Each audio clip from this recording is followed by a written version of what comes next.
Batter up. Rog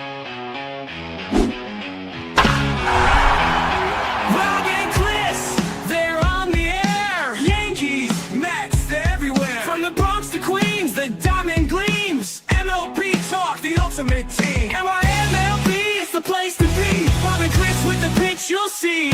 Swinging stacks and stories fly. Baseball talk that's amplified.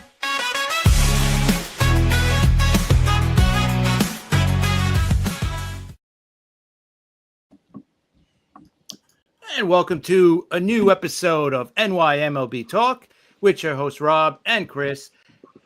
As we have a special guest tonight, we want to get right to the special guest, right? We have Mickey Callaway. He's been on a couple of times already, but we had to have him back again because of the division series. We want to kind of talk about the division series and get set up for that.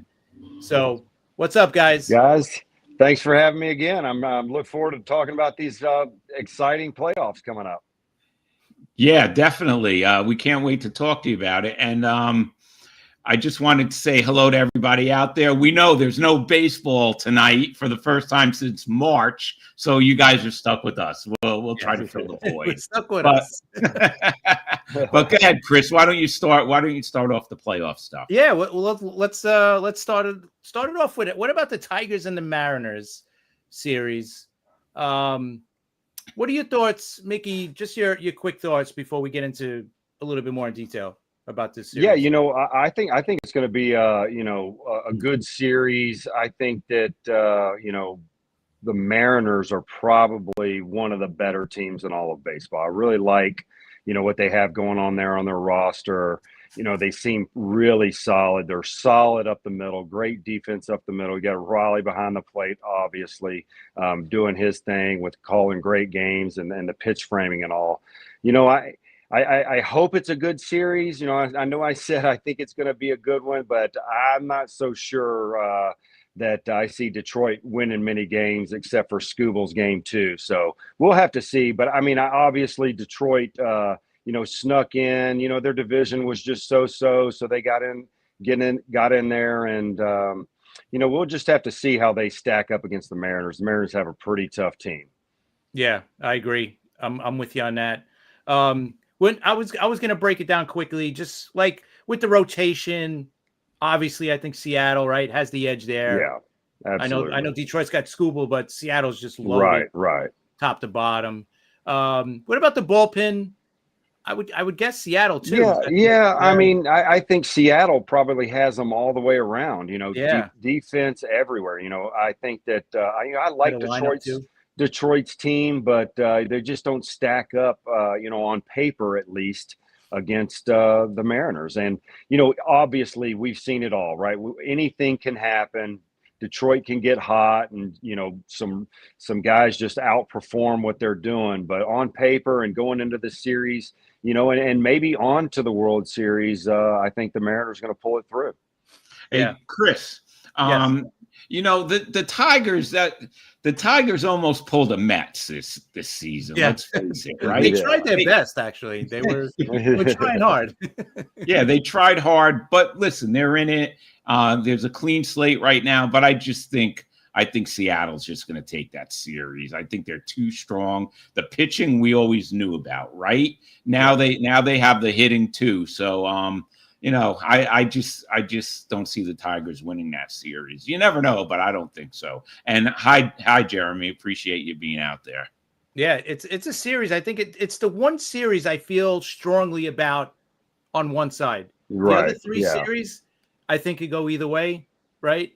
This one I could see being a sweep as well. What do you guys think? You think a sweep or you think 4 games? Yeah, I think it'll go 4 games. I think Detroit will win Scooble's game. He's the best pitcher in baseball besides, the guy there in Pittsburgh. So I think he'll win his game, but they're going to have a tough time putting together any other wins other than that.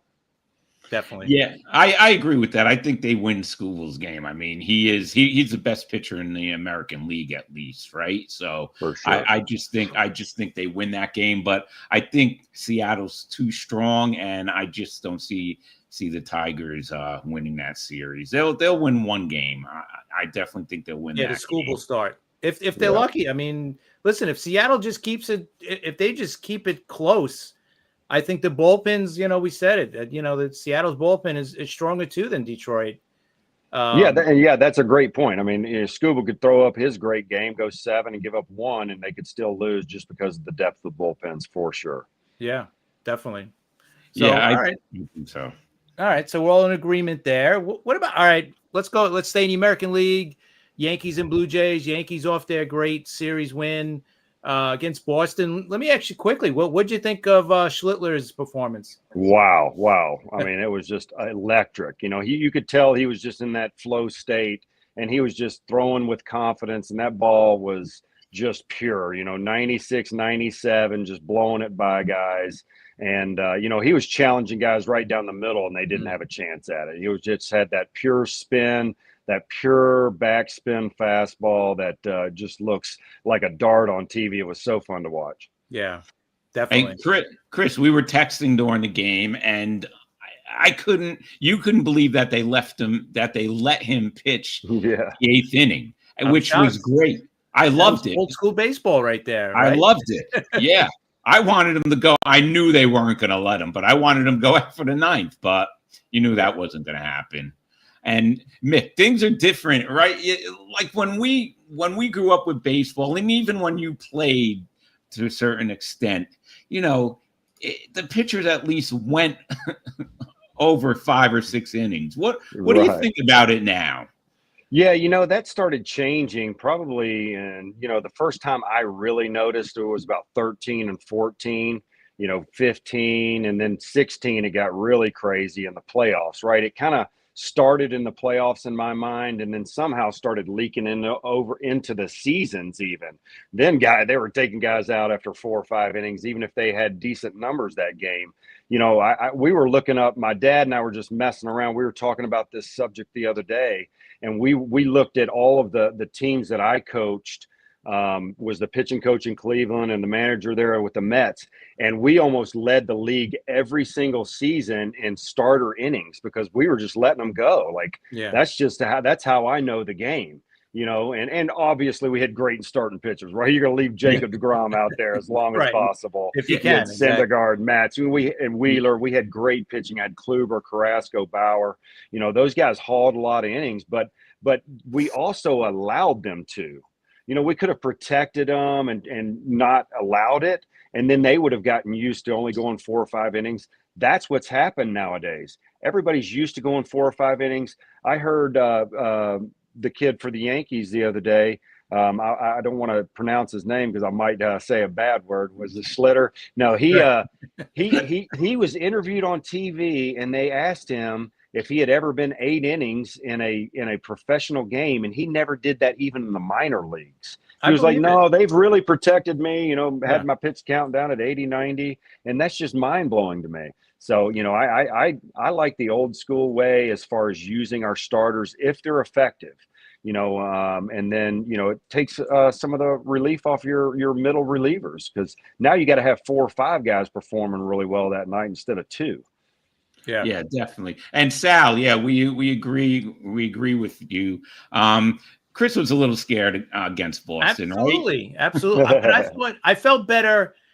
I listen, after the first game, it was bad, but I figured if we could get that second game, and we would have the advantage in the third game because the Red Sox lost Giolito before the playoffs started.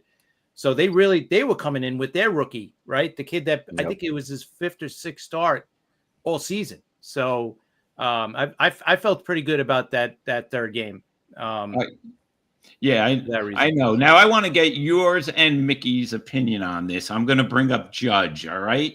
Oh. He had a couple of singles, right? But what's going on? Mickey, first, what do you think's going on with Judge in the postseason? I mean, MVP during the season, he gets into the postseason, and then he's having problems. Do you think it's in his head? Yeah, I think at this point it could be. I know when we had a series when I was the pitching coach in Cleveland. What year was this? Maybe 17. And we faced Judge. We faced you guys. And we faced him 16 times. No, we faced him 19 times. I think we struck him out 16 times. But then he hit in the last game, he hit that big double towards the end of the game to beat us, and you guys moved on. I don't know if you guys remember this, but what we did is try to throw the ball up across the zone, get it up there, you know. And what I saw from him in that moment was he was just pressing a little bit, trying to be the hero from what I saw. You know, I can't speak for him, but it looked like he was just trying to do too much and put the team on his back and carry him.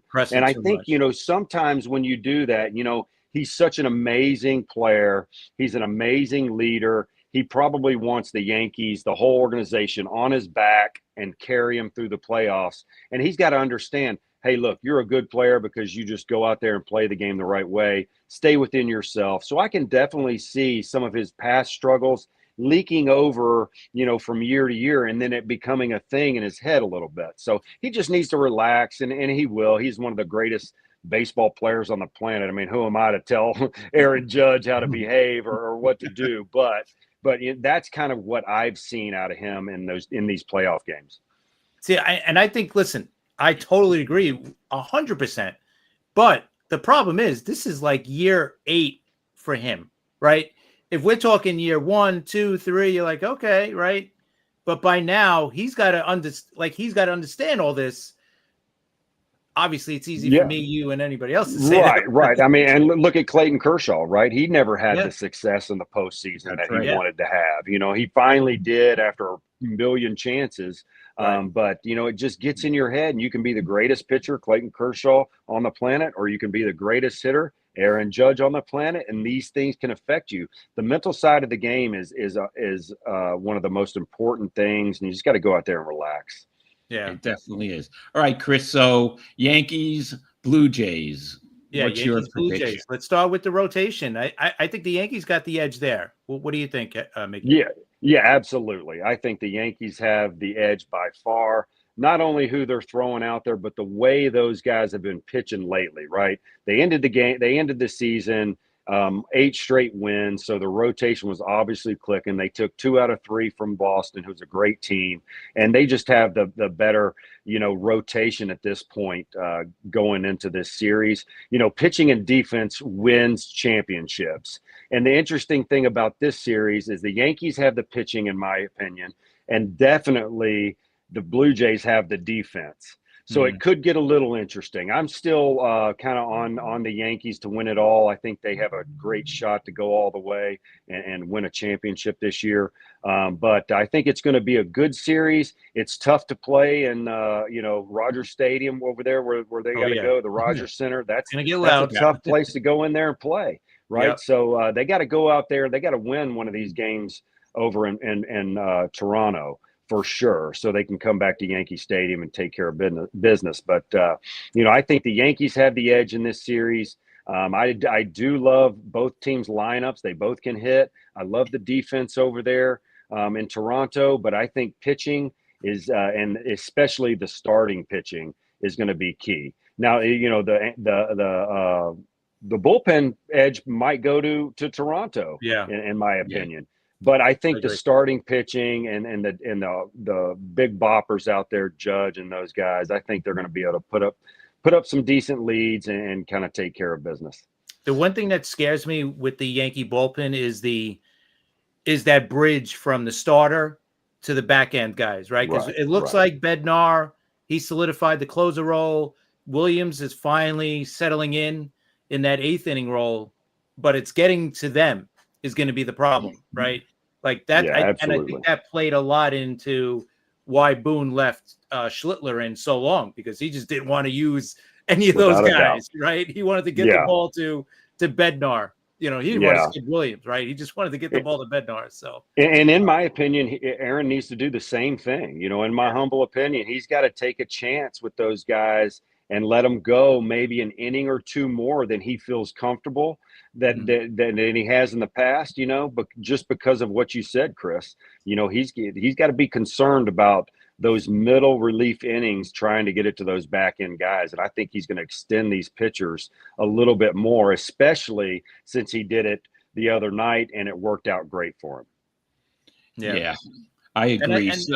And I think the lineup, real quick, I think the Yankees got the lineup too. I think the Yankees got the best lineup in the American League right now. National League, maybe you want to throw the Dodgers in there, but I think right now the Yankees got the best lineup. Yeah, I agree with that as well. And the experience of being in this, in this position in the postseason. The one thing that's funny about the postseason is all these guys can be doing great during the end of the season.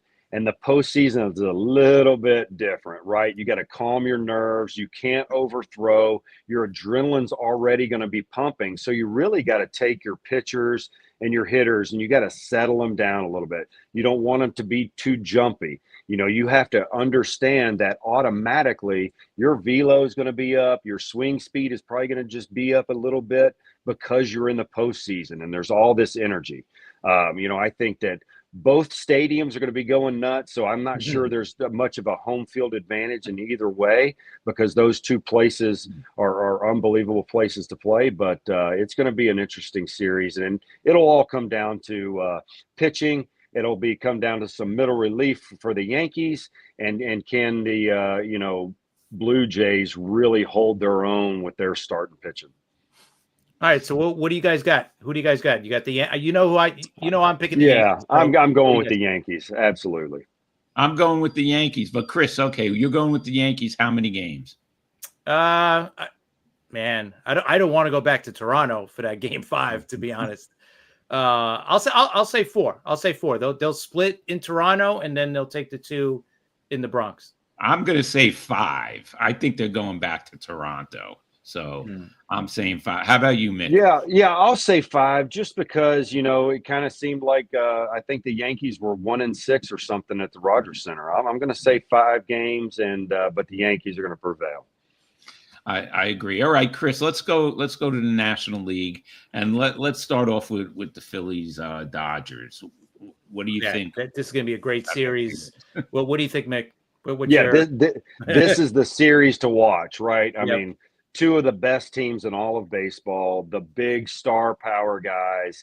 This is unbelievable. I can't wait to see some of this series, but they're pretty evenly matched. I have to say, I think the Dodgers starting rotation obviously has an edge over the Phillies.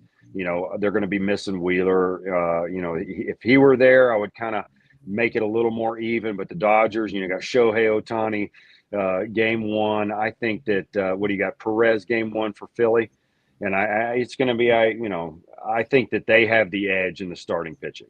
The lineups, it can go either way. Those guys, the Philly guys, they can really bop the ball, and so can LA. I think the back of the bullpens are kind of even, in my opinion. If you take middle relief, long relief, and the closers into account. So it's going to be a great series. I think this is the most exciting series that we're going to get to see in the next few days. I agree. That series I think is going to go 5 games, but Ohtani is a beast. I mean, he's unbelievable. He is. He's going to start. He's going to kill the ball. I mean, he's just a beast. So I'm going to give LA the edge, but the Phillies are not slouches. The Phillies, no, they're great. Great hitters, and I give and I think Chris, we were talking about this. I think I give the back end of the bullpen to the Phillies, though. Yeah, with Duran for sure. Yeah. I think he's obviously. Here's a question, Mickey. I was thinking about this before. The Dodgers unfortunately answered it already by saying, by naming Ohtani the starter for game 1. But do you think that there's a possibility that we see Ohtani come out of the bullpen in one of these games? If the situation arises, because the bullpen has been kind of shaky for LA. Yeah, absolutely. You have to do what you have to do, and. I think you guys are right. The Phillies do have a little bit of edge in the bullpen. I think that what's going to be a deciding factor is one of the Dodgers starters is going to be in that bullpen. And we'll see. And they're going to give him some innings, right? They got 5 quality guys. They're going to put one in the bullpen. They're going to give him a chance to kind of bridge the gap. And I think that can be a huge advantage or at least improve their bullpen from where it's at and can make it kind of an even matchup. But Ohtani, they're going to use him in game 1. They will definitely bring him back in game 4 or 5 out of the bullpen if they need to, because you have to win this series, right? This is about winning the World Series. I don't care how much you're getting paid. You got to go out there and give some innings if they need it to move on, because that's what this game is about. That's what the players are out there for, and I guarantee you Ohtani will be over there with his hand up in the corner going, hey, I'll pitch. Right, yeah. So Yeah. that's just what these guys do. That's why they're the best in the world, and I think that can definitely help the LA Dodgers out. Yeah, we were talking about this. I was talking to Chris about this. I think, Ohtani in game 5, if it goes 5 games in the bullpen, but how do they make it work out if he's DHing for him to warm up? How do they work that out? Yeah, I mean, I think in this rare circumstance, obviously there's been some rumors that he might go to the bullpen, next year and just, hit and pitch in relief from time to time. But they have bullpen mounds, behind the dugouts. They'll send him in there in between innings and let him get warmed up when he can. And if he has to go hit, he'll walk out and go hit. So that won't be as big of an issue as we might think it is, just because they'll have him kind of underneath. The weird thing about it for him would be warming up in a tunnel and then having to go out under the lights and perform in front of these crazy crowds that we're going to get. So that will feel a little bit weird. I wouldn't be surprised if they haven't prepped him for that in some way, some fashion. I know I would have been like, hey, let's throw some bullpens inside and then take you out to the lights just to see if they're going to go that route. You can't be too prepared, but I think he'll definitely see some time out of the pen in this playoffs. Yeah, definitely. And Eric Katz, I agree with you. Ohtani will make it work. Definitely. He always does. So, all right. So who are we picking for this series, this tough series, Chris? I'm going to go the Phillies. And I think it's going to go 5 games. I think it's going to be a great series. Philly and playing, and that's another incredible stadium, right? That environment's going to be nuts in Philly. But I still got to respect the Dodgers, right? Defending champs. I think they're going to take it to 5 games, but I think the Phillies win it in 5. How about you, Mick? What do you? Yeah, I think I'll go with the Dodgers on this one. Just the been there, done that type thing. I think they're going to know exactly what to expect. Not that the Phillies haven't had their success too lately, but I think that I'm going to take the Dodgers and Shohei Ohtani. He might be hitting 2 home runs a game. Yeah, you know what? I'm going to go with Mick on that. I was going back and forth, but I just think it's going to be the Dodgers. For some reason, I just have a feeling that Ohtani's going to have like a crazy series. I think he's going to go nuts this series. And without Wheeler, hey, listen, the Phillies still have a great starting. Yeah, right. Yeah, Sanchez, absolutely. Suarez, Luzardo, Nola's been kind of iffy this year. But Nola's the type that you put him in the playoff setting. It's not the regular season anymore. You might get that Aaron Nola from 2018-19 in there, and he's just making that ball sink. So those veterans, they just know how to reach back. They probably in the back of their mind know they can't do it for 162. But you go out there for one game and they can do it. What's that Toby Keith song? I'm not as good as I once was, but I'm once good as I ever was. Right. I think that kind of applies to these veteran guys for sure. And you know what?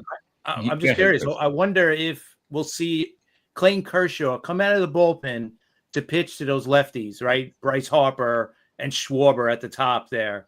Might be a big inning, to get to kind of, bridge to that 8th or 9th inning and just to get those guys out. I wonder if we'll see that at some point. Yeah, is he going to be on the – do we know that he's going to be on the roster for certain? I haven't really heard I don't know. yet. I would think he is, but yeah, I didn't see if that's the case, absolutely. That's why they would keep him on there, right? And if you need a spot start, obviously, if something happens to somebody. But if he's on that roster, that's definitely their plan, in my opinion. Yeah, and listen, of course I'm not going to root for the Phillies, but that doesn't mean, I wouldn't pick them if, I thought they were going to win. I'm not going to root for them. I want to see them get swept. And listen, I go with the Dodgers too, because until the Phillies prove to me that they could win in the postseason, then the Dodgers have done it already. So that's why I'm going with the Dodgers. All right, that should be interesting. Listen, it's going to be a great series regardless. And then this is going to be another good series. I think the Cubs and the Brewers. Anytime you see, just like with the Yankees and the Blue Jays, anytime you see two division rivals going at it, because they know each other, right? So nobody really has that advantage. Even in their head-to-head this year, I think they were 7-6. The Cubs had the edge at 7-6, so really not an edge. What do you think in this series, Mick? Yeah, I mean, so this series to me is the one series where both teams are neck and neck, right? From top to bottom, bullpen, starting rotations, lineup, defense. The offense have been great for both. I love and it's going to be an exciting series, right? There's so many storylines that can be connected into this series. The managers, going over to the Cubs and Oh, yeah. Pat Murphy doing a great job in his stead. And then, Counsell doing a great job with the Cubbies. There's going to be a lot of pressure on Craig to make sure that he, beats them just because he left and wanted, to go over to the Cubbies. But, I think that I love the fact that both of these teams were in the top 5 in runs scored and the top 5 in stolen bases. And I think this is going to be an exciting one, right there. Hopefully guys will be on the base paths, stealing bases, getting on base, a lot of contact hitters in both of these lineups. So hopefully a lot's going on, and it should be a really even series. The one advantage I would say the Cubbies have is once you go into Wrigley, that's a whole different ball game. Playing the playoffs in Wrigley. I was fortunate enough to play some World Series games there when I was with Cleveland, and it's insane, and it's fun, and it's definitely a home field advantage for the Cubbies during the playoffs. But two great managers. Two managers that are really, because of the starting rotation, you're going to have to piecemeal some things together. And, this is going to be a series where the guys get yanked early, bring in how well can they manage bullpens until they get to their back end. And that might be the tale of the tale for this series. Yeah, definitely. I can't wait. I can't wait for the series either. I'm telling you, the National League series are both going to be I think all of the series are going to be great, but to see the Brewers and Cubbies with their history and now, the rivalry, that's going to be great. That's going to be a great series. But, I know what Mickey's saying. Wrigley Field is crazy. Yeah. And those Cub fans they're going to go nuts. We know that. And we've seen crazy things happen at Wrigley, right? I mean, we don't have to, bring back some bad memories there, but there would. I mean, I was thinking about this earlier today. I love the Mariners and how they play and how good their lineup is and the depth of everything on their, roster and the way they played during the season. But, you look at the Yankees and you look at the Cubs and the Dodgers and Philly. When you go to places, I've been a part of a lot of postseason games. I've been part of 14 World Series games as a player and a coach. And a deciding factor can be the chaos that the fans bring. When I was with the Angels and we won in 2002, we had the rally monkey. Yeah, it was like having an extra player. It was crazy. They gave us so much energy. And you just feed off of that. And that's the one thing I'm worried about, the Mariners. I'm not sure that all those fans up there taking vape hits are going to be, up in their stadium. I think they're just going to be chilled back, relaxing and watching baseball instead of getting up and getting crazy. That's kind of what that vibe is up there in Seattle. They're not wild and crazy. They're more just, hey, we'll watch the game. Cool. So I think that's going to hurt the Mariners more than anything in these playoffs. But it is important that your fans get into it, and I think that's why I like the Cubs in this series. Okay, yeah, that's interesting. Yeah. So Mick, tell us what it was like with the Indians going into Wrigley Field for that World Series. Like, just tell us how crazy it was being on the field, being in the dugout. Just the whole deal. How It, crazy! it was insane. It was like nothing I've ever experienced. Like I said, I've been to Yankee Stadium, I've been to Boston during the playoffs, and this was just a different thing. And a lot of it, well, obviously, we knew the drought, right? Cleveland had the drought, the Yep. Cubbies had the drought, and it was pure just, I mean, I absolutely loved it. And another thing, that was still kind of when the visiting clubhouse was real terrible, right? They didn't really take care of the visitors over there, and the Cubs had this amazing, huge facility. I remember Joe Madden saying it took him about 10 minutes to walk from his office over to the batting cages because they had like 200,000 square feet underneath the ground there that they had done their clubhouse up, and they had everything. But the visitors, we didn't have much. We had this little, felt like we were in a little cage, and we came down these little stairs, and you're going down there onto Wrigley, and then it's just obviously crazy Chicago fans going nuts. But it's definitely a home field advantage. Yeah, I remember I think it was the 98 season, 98 World Series with the Yankees and the Padres. I remember them showing Tony Gwynn visiting Monument Park, right, out there. And he was just like, oh, my God, this is great. Yeah. And I don't blame him, right? If that's the first time you're there, yeah, it's like, oh, wow, this is great. This is so cool, everything else. So I think with the Yankees, when they moved to the new stadium, they kind of lost that allure. I know they got Monument Park there too, but you don't have the same allure that old Yankee Stadium had, because old Yankee Stadium had, like this is where Babe Ruth played, right? This is Lou Gehrig played on this field. All these great players, right, throughout the years. The new field is across the street. It's got, listen, there's still, Derek Jeter played here. All the newer players played here, but it doesn't have the same aura, the ghost that they used to say from Yankee Stadium. I know some of them did go over to the new stadium, but it's definitely different. So I understand, like Wrigley Field has been there forever. Right. So Babe Ruth did the call shot, in 1930 or whatever it was. So you're exactly right. I remember feeling that way when old Yankee Stadium, they built a new one, and I went into new Yankee Stadium. I was like, oh, this doesn't quite have the same allure. I mean, it's a beautiful stadium. Obviously those seats behind home plate are ridiculous, all that stuff. Right. The clubhouses are insane. This is the tricky way that the Yankees have a home field advantage is their visiting clubhouse food is the best food you'll ever eat, and there's tons of it. I mean, we're in there stuffing our faces with ice cream and steaks and lobster, and then you go out in the field and everybody's sluggish, and they do that on purpose. I guarantee it. Wow.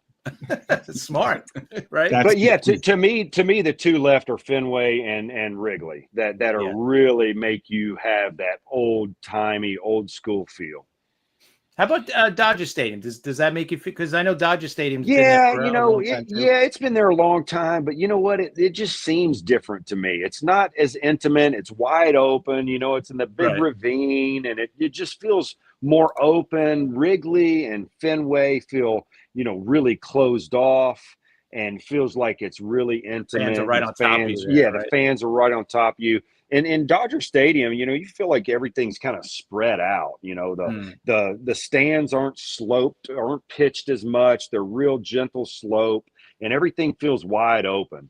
So it's a different feel over there. Yeah, hey, Mick, we were wondering what was your favorite stadium to go to as a player or as a coach or as a manager? Which is your favorite visiting?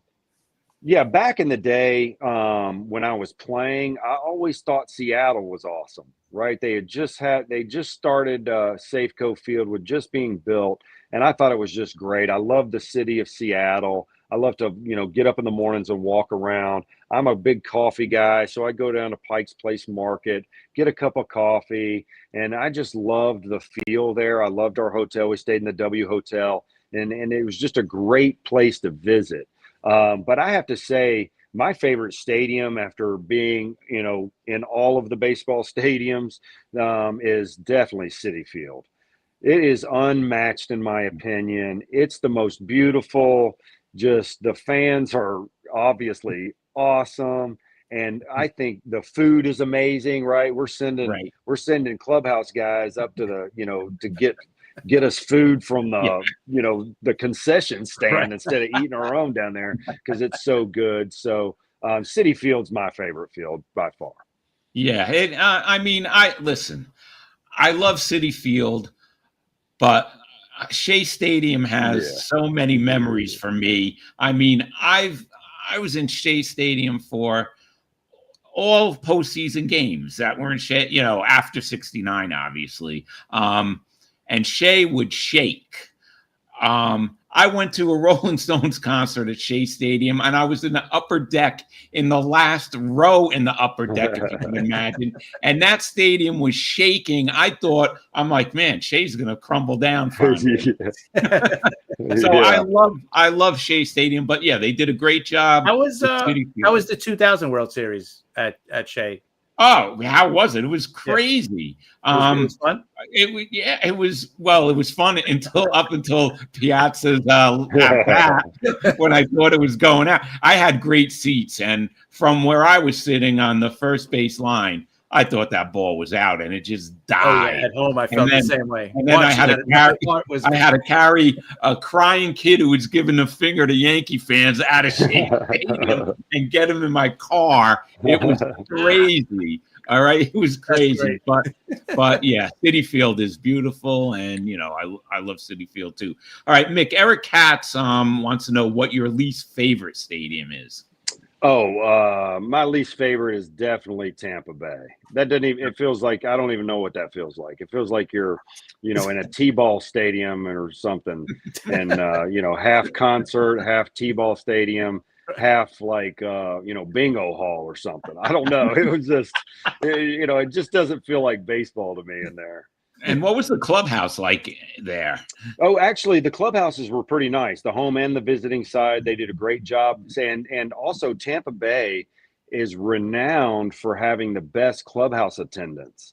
They had this guy named Guy Gallagher. He was the visiting clubhouse guy always, and he was the best. I mean, everything's labeled. He would take care of you to no end. If whatever you needed, he was sending his guys out to get. So that was really cool thing about Tampa Bay, and they had to do it because they couldn't make up. No matter how good your clubhouse is, you can't make up for that crappy stadium that they're playing in.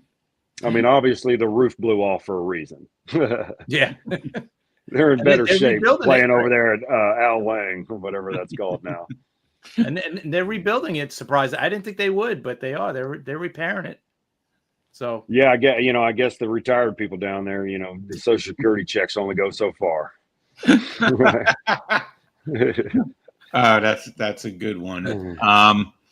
Look, Chris, Pinstripe Chronicle. All right, favorite guys right there. My favorite guys.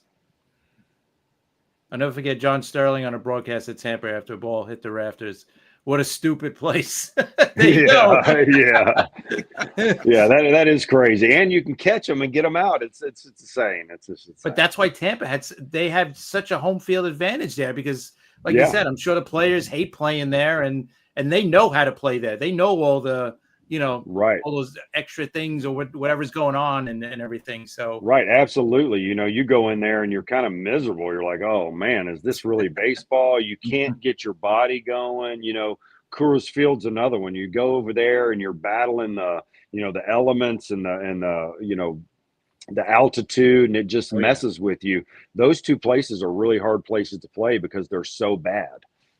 Yeah, I visited my family. I have family in Colorado, so you feel it as soon as you get off the plane. Yeah, I can imagine playing ball. I mean, you got to get there like a day before to kind of acclimate yourself to it. But yeah, it's got to be right, tough. and you don't have that luxury, and during the Major League Baseball season, right. You're flying in at 3, getting there at 3 a.m, and having to play. Be at the field 11 or 12 the next day, and you really have to monitor your pitchers running out there, and just the workload there. After one game, your position players are hurting because they're not getting that oxygen they need for their muscles to recover to go play the next day. So you're super sore every game. It's a nightmare for visiting teams. Do you think Chris Bryant signing there was a mistake for that reason? Like, cause he just got hurt every year there. It seems like he couldn't. That's a great point. I never thought about that with Chris. I think the hitters obviously go over there because they feel like they're going to get a ton more hits because the outfield's so big, and those, little bloopers and singles are going to drop in. So you're going to hit 330 instead of 300. But that's a great point. If you're already battling injuries, you better have a hyperbaric chamber in there in the clubhouse so you can get that oxygen you need for your muscles to recover. Yeah, that's got to be tough. All right, let's switch it up a little. Let's talk about what happened with the Padres and those umpires. That was crazy. Oh, after that game against the Cubs. Yeah. I'm sure I didn't see that. No, I didn't see that. I must have been busy that day. Oh, Chris, tell them what happened. Tell me what happened. Well, there was a couple of bad calls in the ninth inning against San Diego. It was only a 3-1 game, so it was a close game. They had a guy, I think a guy was already on base. Bogarts was up. Pitch was outside and low. I mean, clearly outside and low. The call to strike 3. So he was flipping out. There was another bad call. So they ended up losing 3-1. And then after the game, as the umpires were walking towards the dugout, the clubhouse, I've never seen a team and coaches go after the umpires like as much as they did. I don't think I've ever seen that. Yeah, I've seen them get chased up the tunnel and Fenway. I've seen a lot of crazy stuff. Sometimes they just don't show that stuff because nobody notices. But I've seen players run down there. I've seen players leave the locker room and try to go down to the umpires area. And I'm sure you've heard the story about the corked bat in Cleveland that one time, right? They took who was it? Manny Ramirez's bat? It was Ramirez, I think. Yeah, right? It was Ramirez. Yeah, and then one of the pitchers crawled through the ceiling and snuck down into the umpire's room and snatched the bat and replaced it with one that wasn't corked and left. So, there's all kinds of crazy stuff that goes on, after a game that most people don't get to see. But yeah, that's kind of crazy that the whole team and everybody went after him. Yeah, that was nuts. It looked like they were taking. Didn't it look like they almost took a swing, Chris, at one point? Yeah, no, it was pretty crazy. Yeah, I could. Let's see. Chris is looking for it. Yeah, it up for you. They're not going to have to worry about that as much next year with that automatic strike zone. That's right. Here it is. Let's see. Here it is.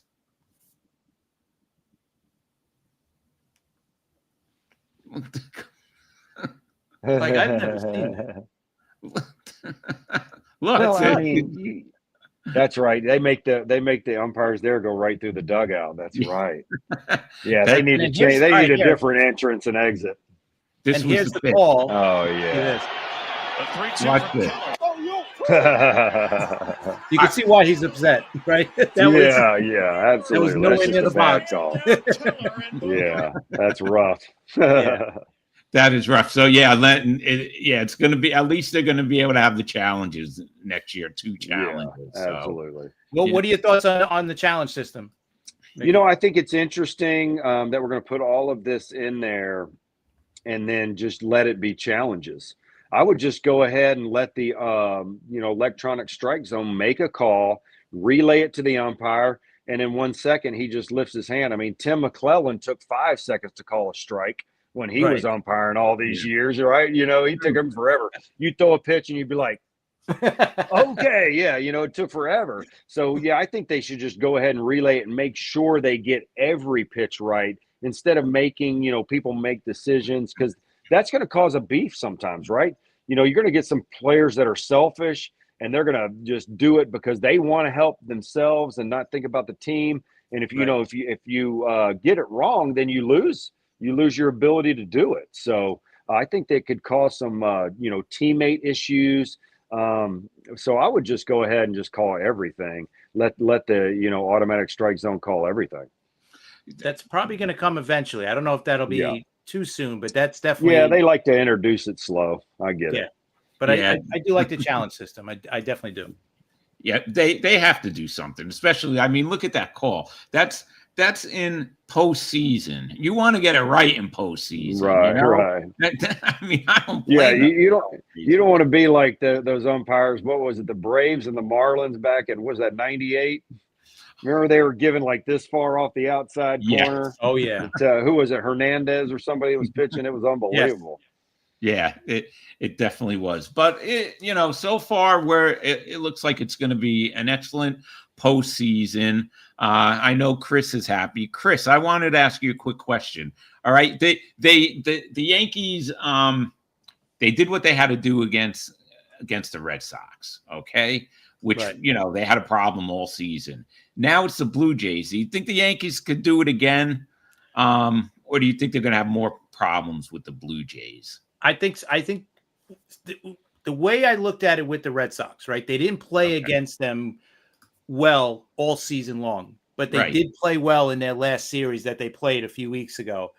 So I thought with that momentum, I thought that helped them a lot going into this series. So, and with Giolito going down, I thought game 3, going into game 3, I felt very confident. If it went to a game 3, I felt we had the advantage in that sense. Now with Toronto, it's the same thing. I think. Well, I wrote it down here.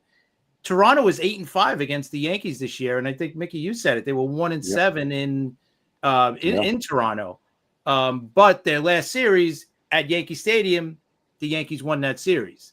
So I'm looking at it in that same way, that they're going to have that, that kind of momentum from those series, carry over into the playoffs. And I just think they're the better team than Toronto. Not by much, nobody's that good this year, but like you said, pitching, we got the advantage, and the lineup. And to me, that X factor, or the thing that's going to teeter it one way or the other, is going to be that bridge, that bullpen, that 6th, 7th, 8th inning to get to the closer.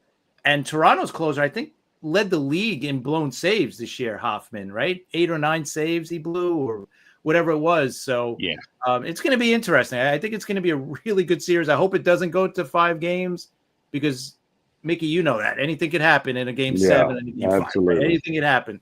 So, but yeah, I think in that sense, I feel more confident about the Yankees. If they didn't have a good series, that series at home, it was it was at the beginning of September, I think. Yeah, against Toronto.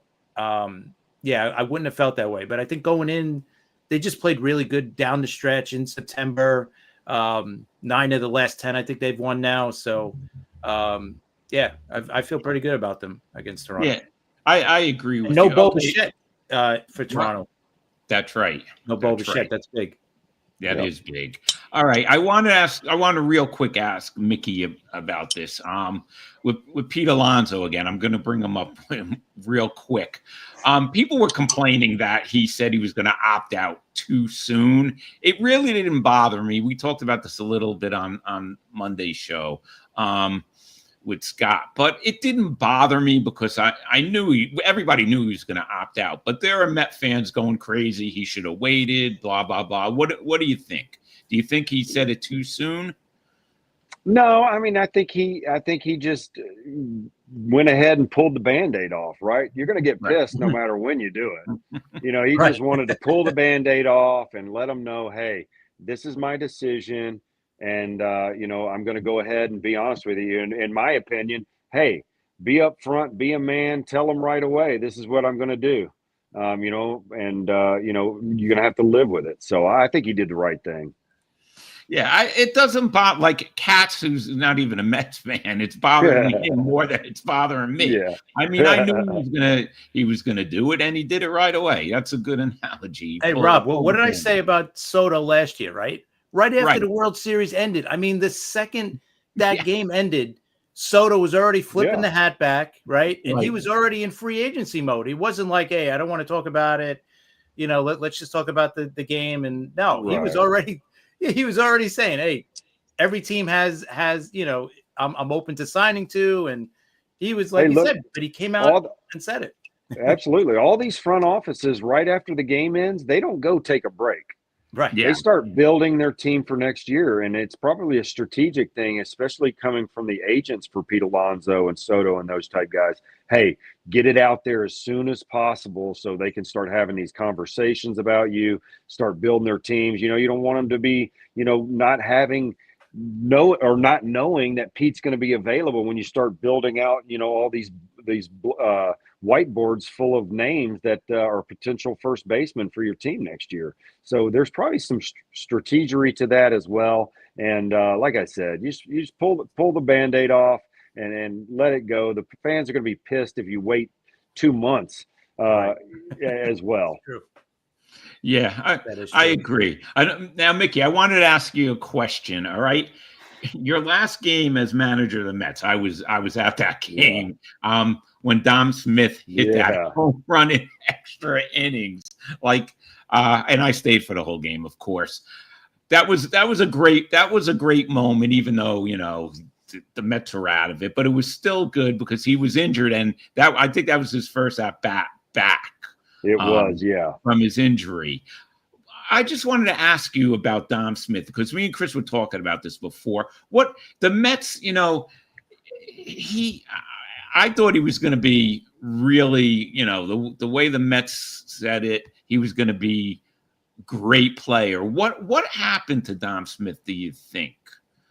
I think he was always a huge prospect in everybody's mind in the organization. We knew he had this smooth glove over there at first. Just unbelievable, right? Being able to pick the ball and just do all the things coming up through the minor leagues. What a great, smooth first baseman he was. We knew he had the bat to ball, right? And he was just a little sluggish. So I don't know if you guys remember the story. We got him on, on those CPAP machine and got him sleeping really good. Yeah. He had trouble sleeping at night. Right. He was, he just had issues. So he was always looked like he was super tired. And then once we got him on that good sleep routine, wearing the CPAP mask, he really kind of thrived a little bit for a while. And I'm not sure if he just didn't stick with the CPAP machine or had some other issues. But if I had to be a betting man, I think the pressure of Pete Alonso was really hard on Dom. Now, all of a sudden, we had to put him in different positions, right? Yeah. We were sticking him in the outfield. I don't know if you guys remember that. And he was okay. He'd catch it if it came to him. But all of a sudden, now he's in the big leagues. He's worried about trying to put up numbers at the plate, and he's getting moved around because here comes Pete Alonso hitting 56 homers or whatever he did his, rookie season. And I think that just kind of messed with Dom. He got moved around. And I think if, for whatever reason, somebody, if we would have taken him, just put him at first base, Pete had never been around, I think Dom would have flourished a little bit more as a player there in New York. Yeah, that does make a lot of sense. Well, I can't believe how fast time goes when you're on the show. But Chris, we want to plug Mickey's stuff. Yes, before definitely. it gets too late. So why don't you put the stuff up? And Mick, once again, why don't you talk about? Yeah. So if anybody wants lessons, I'm going to start doing virtual lessons as well. Just reach out to me. My email is mcallaway2433@gmail.com, and I'll be glad to teach your son or daughter lessons at in the Memphis area, or if we want to do something over Zoom or virtual. You could send me videos and I can give you a breakdown. Just reach out to me and I would love to help out. We want to see these future major leaguers and get them ready. Yeah, that would be great. I mean, listen, Mickey was a pitcher. He was a pitching coach for Cleveland, who went to that crazy World Series against the Cubs, manager of the Mets. I mean, that would be a great thing to have him evaluate your kid. Definitely. I mean, that would have been a great thing to have when I was a kid. That's for sure. It's still probably the best World Series. I mean, I know it didn't end right for you, Mickey, but it's probably the best one we've seen, I would say in the last 20 years. Right? Yeah, absolutely. It was just a blast. You had the Cubs doing their thing for the first time in 108 years. It was just exciting. How long does it take you to get over a loss like that, Mick? Yeah, wow. I don't think I'm still over it. It was, especially the way we lost. We were up 3-1, right? Yeah, And you right. think, oh man, you're gonna get that second World Series ring or whatever, and then it just doesn't happen. I remember our coach's locker room after that game. It was about the most somber thing I've ever seen. Yeah, well, yeah, Mother Nature couldn't handle the world. Yeah, exactly. That rain And- delay definitely That played a got part. us for sure. and Mickey told us, Chris, what happened with the clubhouse and everything, and that makes a lot of sense. But Think about the momentum that Cleveland had, right? He hit the home run. Oh, off we were of feeling great. Chapman. Rajah Davis hit that homer, that 3-run homer. We were going nuts. We were ready, and then here it comes. yeah, and I know, and No it was doubt. crazy. It was crazy just waiting for the game to start again. It was so late, and I'm like, oh, I got to get up tomorrow, but there's no way I'm not watching Game it. 7, I know. Do No that in way. Game 5. Don't act like Game 7. No, I wouldn't do it on any game anyway. I'm up for the game, but that since we got a couple more minutes, how I just wanted to know how was it after that game in the clubhouse? I know it's somber. We see it on TV, and yesterday they showed the Padres locker room, and how bad is the feeling in there after you lose a World Series like that, Mick? You know what? It's not as bad as you might think. It's a lot of guys hugging it out. Hey, great season. You were awesome. It's tough to digest. The interesting story on my experience after that game was, and about the 6th or 7th inning, Jose Ramirez hit a foul ball, and it hit my daughter in the lip and busted her lip. Oh my And God. she needed stitches. So she was up in the clubhouse area bleeding and crying. And I came in and I'm crying because we lost. It was a nightmare. Wow. Crazy. So she has that story to tell. She's got a scar on her lip from Game 7 being hit by a foul ball. But it's mostly it's how crazy. Did she get hit with it? Yeah, she was just sitting up in the stands, and the foul ball came up, and it just hit her right in the face. So right off of Jose Ramirez's bat. She was sitting down the left field line. Hey, at least she got hit by a future Hall of Famer. Exactly. Right? Yeah, that's a good guy to get hit by. Right. But it's just guys hugging it out. Hey man, great season. We'll get him next year. I remember Mike Sarball, who you obviously know. He was just so down at his locker, and I put my arm around him and said, "Hey man, we'll get this chance again." And obviously we didn't, but I was trying to be positive at the time. But it was tough. And one thing that I'm very interested in, how was it being pitching coach under Terry Francona? Yeah, no, it was great, right? He runs the best relaxed atmosphere I've ever seen. He understands that the baseball is one of the hardest games to play, and he has such grace for guys when things aren't going well. So he always keeps even keel attitude, understands when guys get upset, understands when they're happy, understands when they're struggling, understands when they're going good, and he handles everybody the right way, coaches included. So I loved, being under his tutelage there in Cleveland. That's great. Well, Chris, it's already an hour. Do you have anything else fast. you want to ask? I know. Do you have anything else you want to ask Mickey before we go? No, I think that's good. I think we got all the questions in we had before the show. I don't see any more in the chat let's either. do it again sometime soon. Let's hit it up in a couple of weeks once we know who's advancing and things like that. Yeah, for the World Series. I like that. Yeah, definitely. Let's do that. That sounds good, Mick. And you can see Mickey tomorrow morning at 9 a.m. on the South Florida Tribune show. That's at 9 a.m. And then Monday, I'll be on with him on 108 Stitches at about 8:45 on the same network.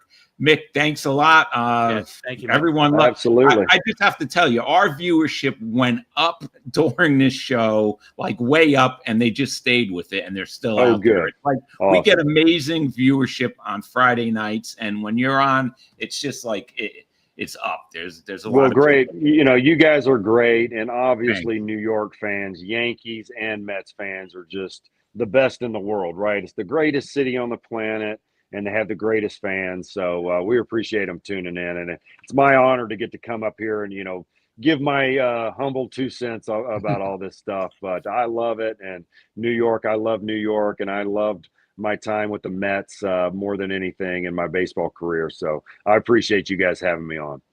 Thank Thanks, you. Mick. All right. We're going to be back Monday, but at a different time, Chris, 5 p.m. Yes, 5 p.m. We're going to have a good friend, and he's a big Met fan, Justin Gianelli. Him and Rob are going to really get into the Mets, what happened. They're going to get it all out of their system, and then hopefully we'll try to piece it together, and maybe we'll have a plan for the offseason for the Mets. Yeah, it'll be fun talking to Justin. He used to be an analyst with us on SportsWire Radio, so we haven't talked to him in a while. But anyway, all right, everybody, good night, and we'll catch everybody on Monday at 5 p.m.